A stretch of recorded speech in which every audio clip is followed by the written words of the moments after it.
వి gold trusted gold buyers మీరు తాకట్టు పెట్టిన బంగారాన్ని విడిపించి ఈ రోజు ఉన్న మార్కెట్ ధరకు కొనబడును.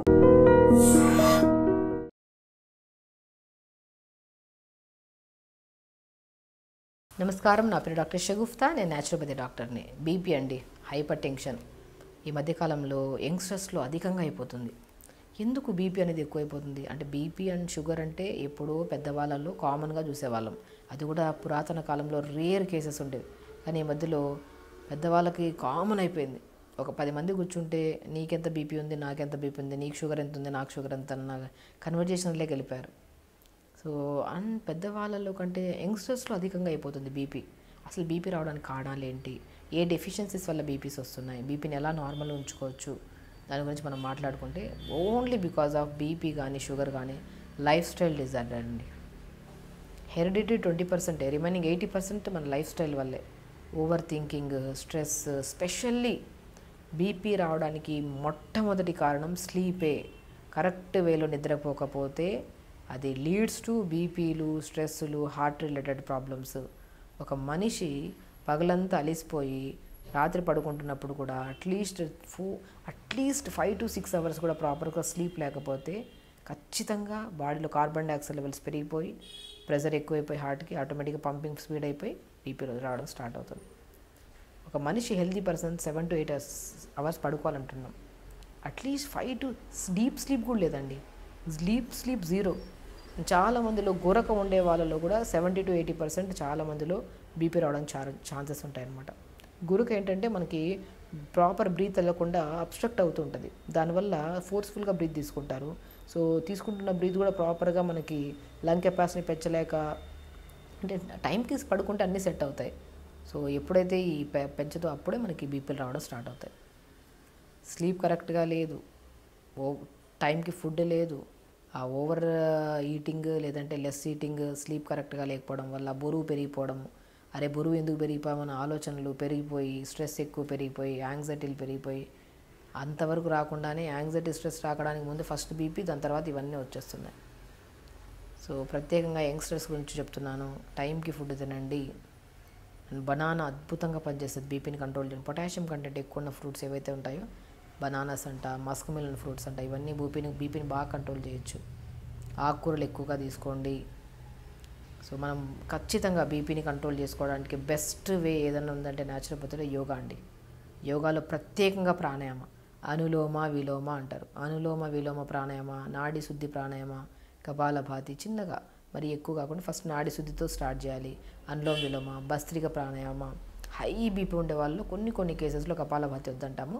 బట్ బ్యాలెన్స్ చేసుకుంటూ స్లోగా ప్రాక్టీస్ చేసుకుంటే మాత్రం ఇది కూడా బాగా పనిచేస్తుంది. అలా ప్రాణాయామ చేసుకోండి. అంటే మోర్ కంటెంట్ ఆఫ్ ఆక్సిజన్ని పంపిస్తున్నాం, కార్బన్ డైఆక్సైడ్ని ఎలిమినేట్ చేస్తున్నాం. ఎప్పుడైతే మనం వదలాల్సిన గాలి శరీరంలో ఎక్కువగా అధికంగా అయిపోతుందో ప్రెషర్ పెరిగిపోతుంది, ఆటోమేటిక్గా ఆ బీపీ కాస్త leads to heart related problems. So BP ఒకవేళ మనకు వచ్చిందని ఎలాగ ఇండికేట్ చేయొచ్చు అంటే, తల దిమ్మగా అనిపించడము, నరాలంతా తల దగ్గర నరాలన్నీ గుంజుతూ ఉండడము, అంత డిస్టర్బ్డ్గా అనిపించడము, లెథార్జిగా అనిపించడం, ఏ సిమ్టమ్ కనపడినా కూడా ఖచ్చితంగా బీపీ మానిటర్ చేసుకోండి. వయసుతో సంబంధం ఉండకుండా. ఎందుకంటే రీసెంట్గా మా దగ్గరికి 25 to 27 ఇయర్స్ అబ్బాయి మా దగ్గరికి వచ్చినప్పుడు హై బీపీ పెట్టుకొని వచ్చారు. ఈ సిమ్టమ్స్ అన్నీ కనపడుతుంటే బీపీ చూపించుకున్నారంటే, నాకు బీపీ రావడానికి కారణం ఏంటి మేడం, నేను యంగ్ అబ్బాయిని కదా అంటున్నారు. అబ్బాయిలు కానీ అమ్మాయిలు కానీ ఈ సిమ్టమ్స్ ఏం కనపడినా కూడా ఖచ్చితంగా తల దిమ్మగా అనిపించడము, నరాలు బాగా గుంజునట్టు అనిపించడము, ఇలాంటివి ఎప్పుడైనా వస్తే ఖచ్చితంగా ఈ హై బీపీ కాస్త బ్రెయిన్లో బ్లడ్ క్లాట్ అయిపోయి పెరాలిటిక్ అవుతున్నారండి. పెరాలిటిక్ కేసెస్ ఈ మధ్యకాలంలో ఆఫ్టర్ కోవిడ్ చాలా కేసెస్ చూస్తున్నాం. ఎందుకు paralytic cases? Right hand right leg పడిపోవడము, లెఫ్ట్ హ్యాండ్ లెఫ్ట్ లెగ్ పడిపోవడము, నోరంతా ఇలాగ మెత్తగా అయిపోయి మాటలు రాకపోవడము, ఇవన్నీ ఎందుకు వస్తున్నాయి? మనం ప్రాపర్గా బీపీ చెక్ చేయకపోవడం వల్లే. సో ఖచ్చితంగా యంగ్స్టర్స్, ప్రత్యేకంగా యంగ్స్టర్స్ అండి, ఓవర్ ప్రెషర్, ఈ జనరేషన్లో ప్రెషర్, స్ట్రెస్, యాంగ్జైటీలు ఎక్కువ వెరీ కామన్ అయిపోయాయి. సో ఓన్లీ మీరు స్లీప్ కరెక్ట్గా, అట్లీస్ట్ ఏ సిమ్టమ్స్ కనపడట్లేదు మీ బాడీలో, స్లీప్ కరెక్ట్గా లేదు, టైంకి ఫుడ్ తినట్లేదు అంటే ఖచ్చితంగా మీరు వెళ్ళి బీపీ చూపించుకోవడము. బీపీ మిషన్ ఉంది కదా, బీపీ మిషన్ చెప్పి గంట చూసుకోకుండా వీక్లీ వన్స్ ప్రాపర్గా చూసుకుంటూ మానిటర్ చేసుకోండి. ఫ్యామిలీ మొత్తం చూడండి బీపీ ఓకే కరెక్ట్ ఉందంటే వెల్ అండ్ గుడ్. లేదంటేనే కదా మన ప్రెజర్ తీసుకో. అయితే 130/90 ఉన్నా కూడా మన జాగ్రత్త, చాలా జాగ్రత్త. 130/90 ఉంది అండి, బీపీ ఉందంటే, అయ్యో మేడం నిన్న నిద్రపోలేదు, నిన్న స్ట్రెస్ ఎక్కువ. అఫ్కోర్స్ నిజంగా, కానీ నిన్న మొన్నటి వల్ల కాదు, ఇది ఎప్పటి నుంచో స్ట్రెస్ ఎక్కువ మెయింటైన్ అవుతూ 130/90 కాస్త 140/90, 140/100, 150/100 అయిపోయింది అనుకోండి. మనం నెగ్లెక్ట్ చేస్తున్నా, మెడికేషన్ లేదు, ప్రాపర్ స్లీప్ లేదు, అట్లీస్ట్ న్యాచురోపతిలో ఫుడ్ ప్రాపర్గా తీసుకోవట్లేదు, ఏదైనా టిప్స్ ఫాలో అవ్వట్లేదు, అది వదిలేసామనుకోండి బీపీ పెరిగి బ్రెయిన్లో బ్లడ్ క్లాట్ అయిపోయి స్ట్రోక్ వస్తుంది మనకి. సో బీపీ ఖచ్చితంగా మానిటర్ చేసుకోవాలి. అండ్ బీపీకి సంబంధించిన ఫుడ్కి వస్తే ఖచ్చితంగా నేను బీపీని కంట్రోల్ చేయడానికి బార్లీ కూడా అద్భుతంగా పనిచేస్తుందండి.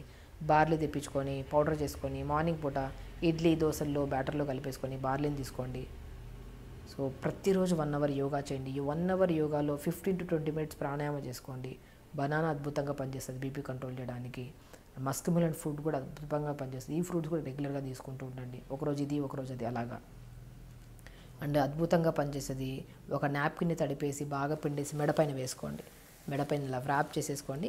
ఒక 15 to 20 minutes తర్వాత తడి నాప్కిన్ మెడ మీద వేయడానికి ముందు బీపీ ఎంత ఉందో చూసుకోండి. తడి నాప్కిన్ వేసి తీసిన 10 నిమిషాల తర్వాత బీపీ చూడండి. ఎంత రిలాక్స్ అవుతారో మీరు బీపీ చూడడం వల్ల.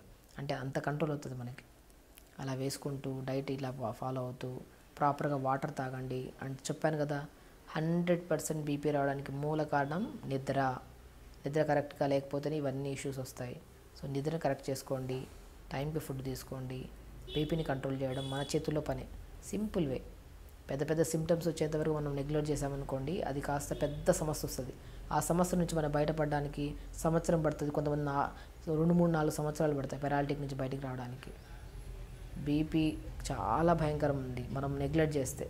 మనం కరెక్ట్ వేలో ఉన్నాం మనం మానిటర్ చేసుకోవాలండి. అట్లీస్ట్ నేను ఏమంటానంటే, వయసుతో సంబంధం లేకుండా పోతుంది. అందరికీ ప్రెషర్ ఉంటుంది, అందరికీ స్ట్రెస్ ఉంటుంది, అంటే వయసుతో సంబంధం లేకుండా వస్తుంది బీపీ. కాబట్టి కరెక్ట్ వేలో మానిటర్ చేసుకుంటే మాత్రం కరెక్ట్గా ఉంటే వెల్ అండ్ గుడ్. లేకపోతే మాత్రం ఇప్పుడు చెప్పిన మన విధానాలు ఫాలో అవుతే మాత్రం. సో కాబట్టి బీపీ ఒకవేళ బ్యాలెన్స్ చేసుకోవాలంటే మెడ మీద తడి క్లాత్ తీసుకుంటూ, రెగ్యులర్ యోగా చేసుకుంటూ, టైంకి ఫుడ్ తీసుకుంటూ, స్లీప్ కరెక్ట్ చేసుకుంటే మాత్రం బీపీని ఎప్పుడు మనం నార్మల్ ఉంచుకోవచ్చు. స్ట్రెస్ లేకుండా హెల్తీగా ఉండండి, హ్యాపీగా ఉండండి. నమస్కారం.